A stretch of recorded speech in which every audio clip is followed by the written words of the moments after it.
Salut à tous, bienvenue sur Body Time. Aujourd'hui c'est l'interview avec Sean Garnier, champion du monde de football freestyle. Et regardez bien la vidéo jusqu'au bout parce qu'à la fin il vous posera une question et si vous connaissez la réponse, vous pouvez peut-être gagner son ballon dédicacé.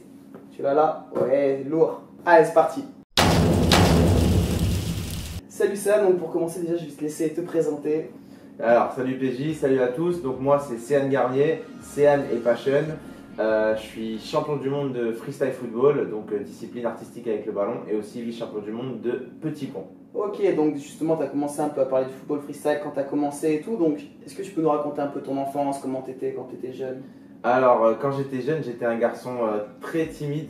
D'accord. J'étais quelqu'un qui était timide. De mon vrai nom, je m'appelais Arnaud et j'étais passionné de football. C'est vrai que je me transformais un peu quand je jouais sur un terrain de foot.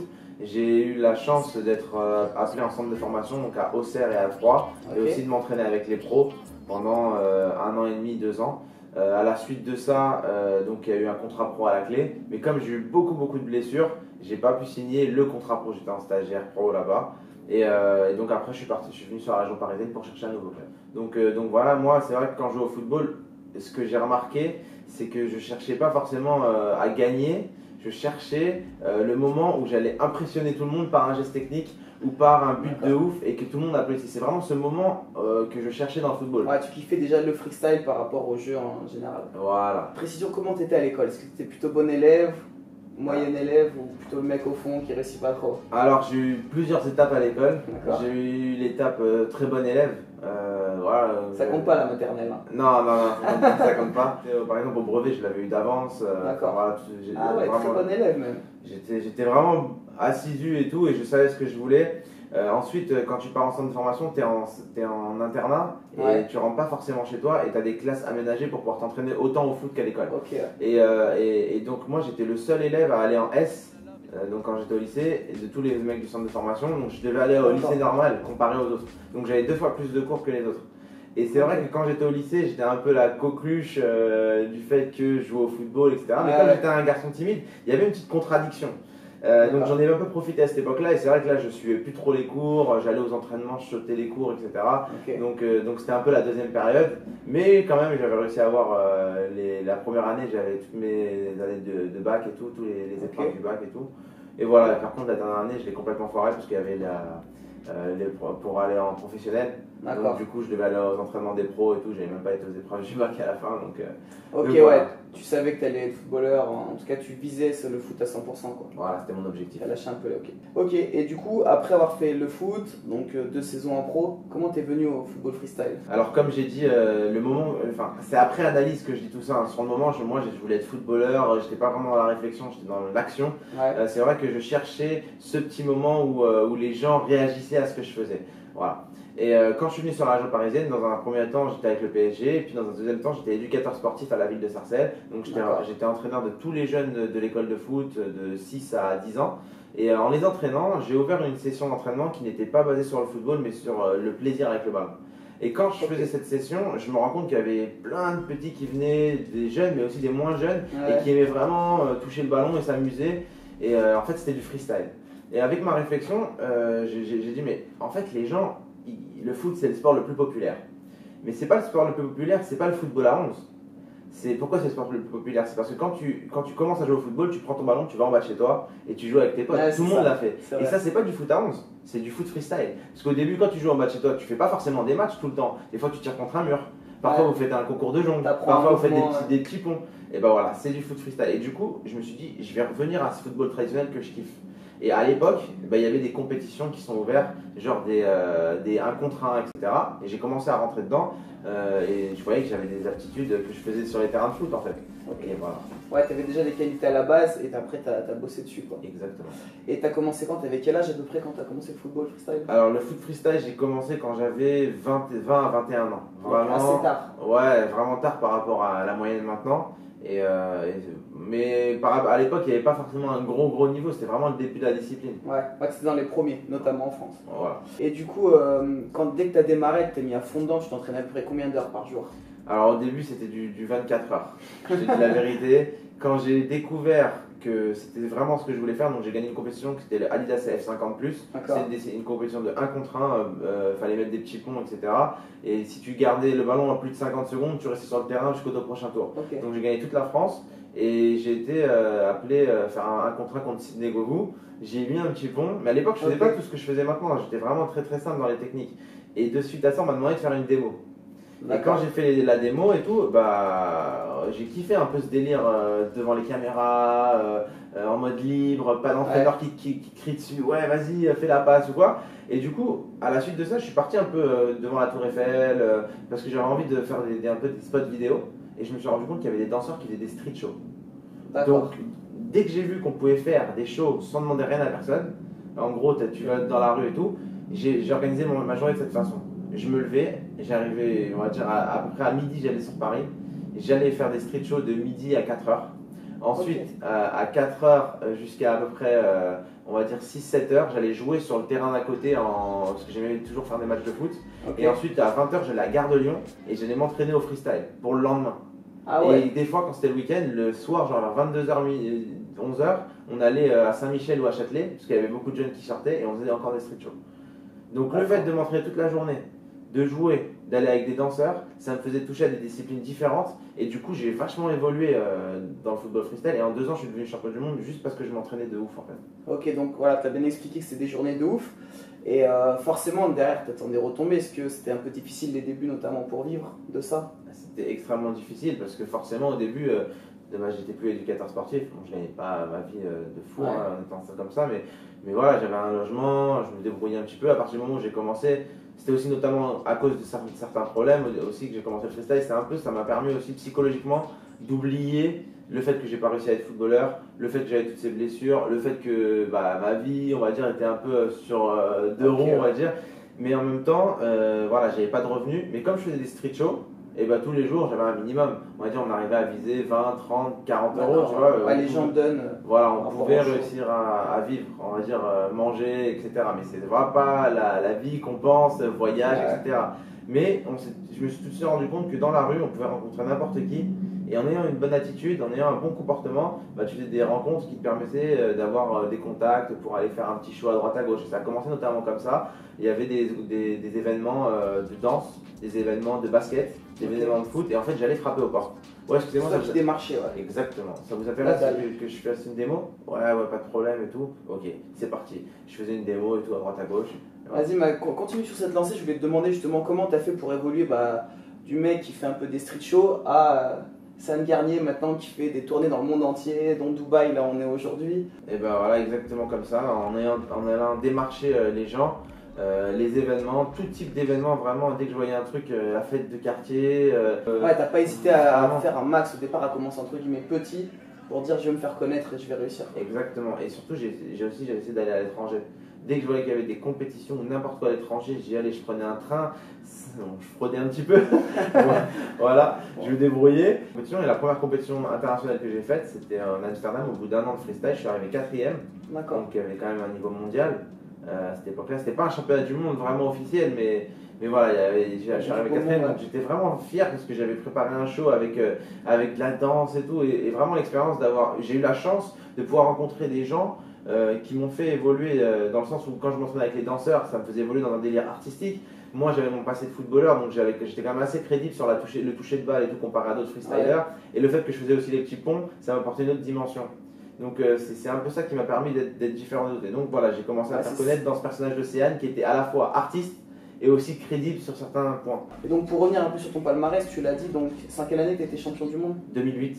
2008 et 2010. D'accord, c'est tous les 2 ans, c'est ça? Voilà, c'est ça. Donc tu as enchaîné deux championnats du monde, champion de France? Champion de France 3 fois d'affilée. Ok. Donc ça c'était aussi une bonne consécration parce que j'ai gagné le championnat de France après le championnat du monde. J'arrivais pas à gagner ce championnat et après le jour où je l'ai gagné, j'ai vraiment posé ma griffe pendant 3 ans d'affilée. La dernière année, j'ai gagné, c'est un 7 to Smoke ça s'appelle, c'est-à-dire dans la phase finale on est 8 et ils sont tous à la queue leu par exemple face à moi. Et si par exemple c'est un passage chacun, si je gagne, je reste sur le tapis, j'ai un point et le mec il va à la fin de la queue et je joue contre le prochain. Et en fait la dernière année j'ai gagné tout le monde à la suite. En fait ça n'a jamais été fait, c'est genre voilà, j'ai enchaîné chaque personne. Voilà. ça, c'était vraiment une fierté en fait. Et aussi donc spécialiste du petit pont dans le monde entier.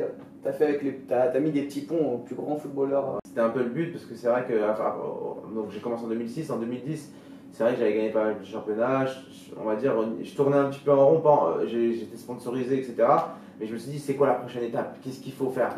Et c'est vrai que je me disais, il faut absolument que j'arrive à crédibiliser la discipline. Et dans les yeux des gens, c'est du freestyle, mais c'est pas du football. Alors oui, certes, c'est deux disciplines différentes. Le freestyle, en fait, moi je compare souvent comme ça, c'est comme si tu prenais un joueur de poker et un magicien. Tous les deux, ils font des trucs avec des cartes. Mais il y en a un qui joue dans un jeu c'est avec des règles. Et il y en a un autre qui prend les cartes, il va en dehors du jeu et il devient un technicien de la carte. Et ben moi, c'est exactement pareil. Je prends le ballon du jeu du football et je le sors du jeu du football et je deviens un technicien du ballon. Tu l'aimes bien cette comparaison, tu l'avais préparée? Non, c'est mon classique. C'est mon classique, voilà. Donc par exemple, à quel genre de foot tu as pu passer un petit pont? Alors les joueurs de foot que j'ai pu un petit peu tester, le premier, le plus célèbre, c'était Neymar. Lourd. Alors lui, franchement, ça s'est fait. J'étais au Brésil, on était juste tous les deux. Il est monté sur la scène. Je suis parti avec lui à l'arrache. J'ai dit, vas-y, je tente mon coup et tout. Les gens ils disaient, mais qu'est-ce que tu fais et tout. Je dis, ah, vas-y, on fait un freestyle ensemble. Il me dit, non, moi je suis pas freestyler et tout. J'ai dit, vas-y, concours de petits ponts. Il a accepté direct. Et j'ai fait le coup du t-shirt, c'est le fameux coup où tu mets la balle dans le t-shirt et tout.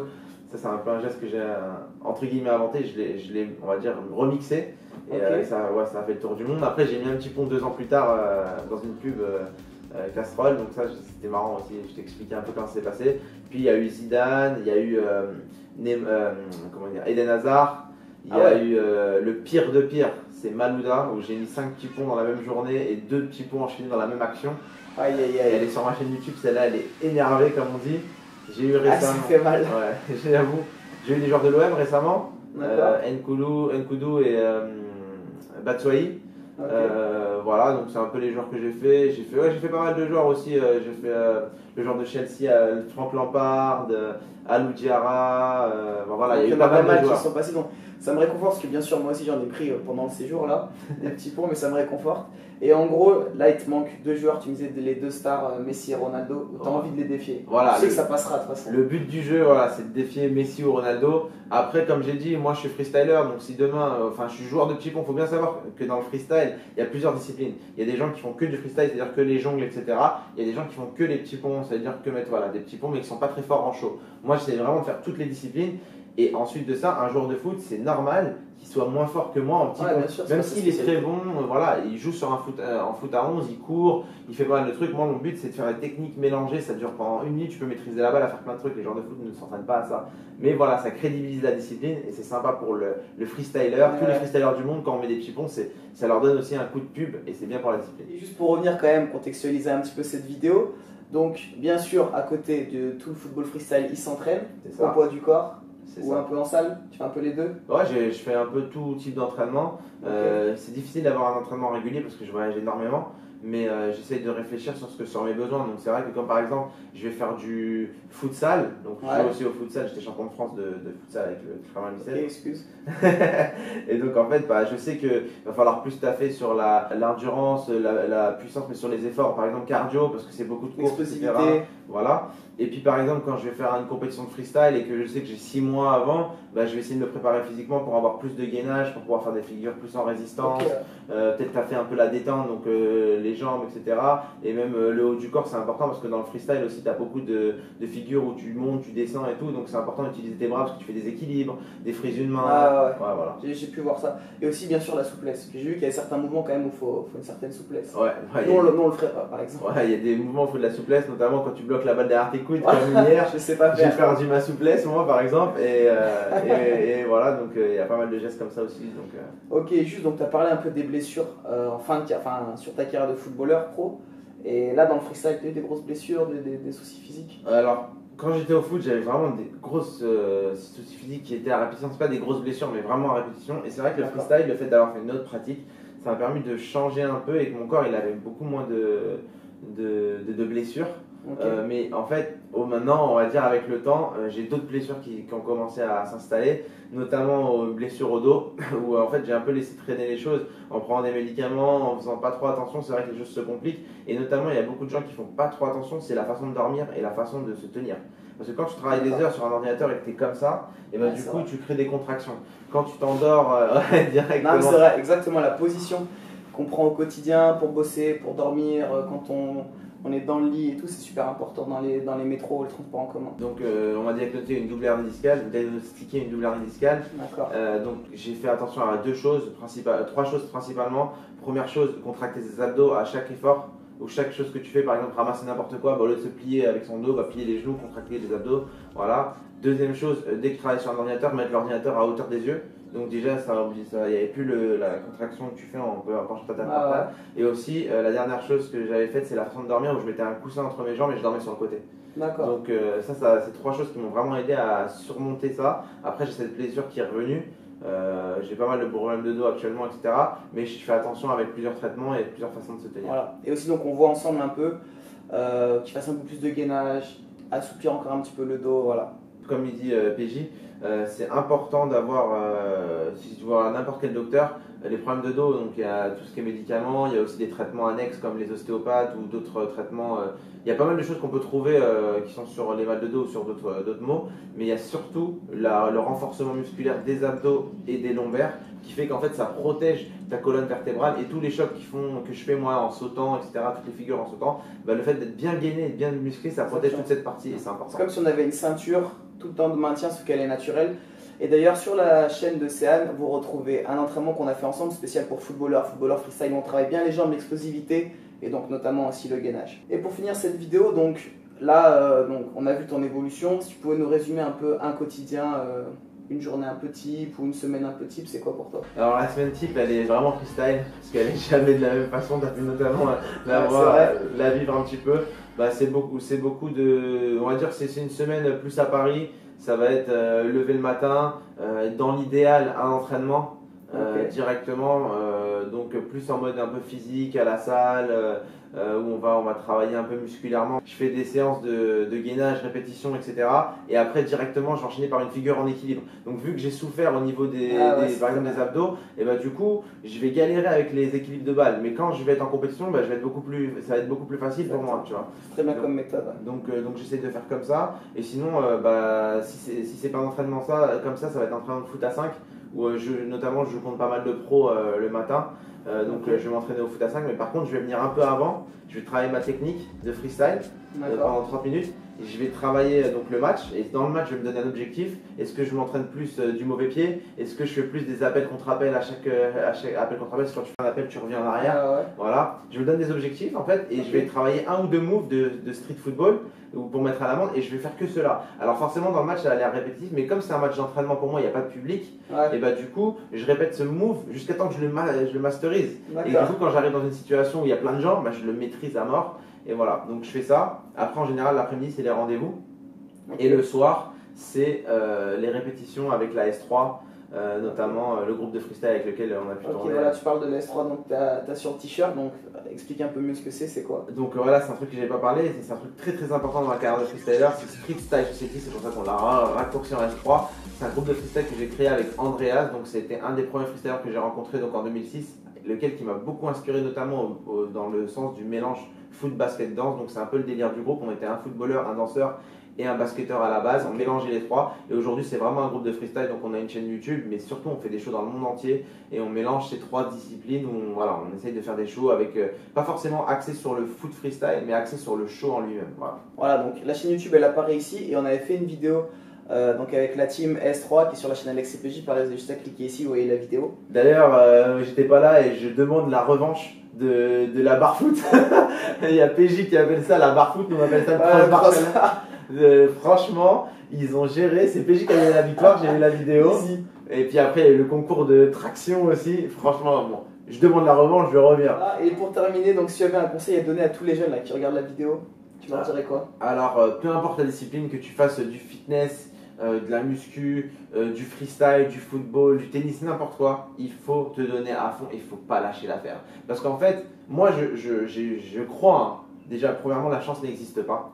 Pour moi, la chance, c'est un truc qu'on a inventé. Si tu as un truc qui t'arrive bénéfique, il peut t'arriver un truc bénéfique dans ta vie, c'est normal. Il peut t'arriver un truc pas bénéfique aussi, c'est normal. Donc pour moi, c'est pas la chance, c'est chaque chose de la vie qui t'amène des choses bénéfiques. Provoquez là votre chance. Voilà. Et la deuxième chose que je dis, c'est que le talent, on dit beaucoup que les gens sont talentueux. Je pense pas que le talent, ça existe vraiment. On a tous des aptitudes différentes. Et tout le monde a des aptitudes à faire quelque chose. Il faut juste trouver tes bonnes aptitudes. Et si tu travailles, tu peux arriver à la hauteur de n'importe qui. Pour moi, c'est juste le travail, la répétition. Il faut vraiment se donner à fond. Voilà. Et voilà pour cette interview, cette vidéo. J'espère bien sûr qu'elle vous a plu. Donc la question pour peut-être gagner le ballon de Sehan, c'est, vous avez compris qu'il a été champion du monde, mais dans quel pays ça s'est passé? Donc vous mettez la réponse dans les commentaires. On tirera un gagnant au sort, celui qui a la bonne réponse.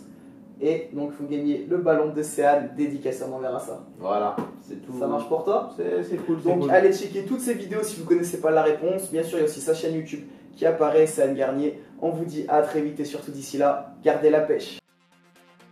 Abonne-toi à notre chaîne. Et pour la deuxième chaîne, clique ici si tu veux t'abonner à la deuxième chaîne.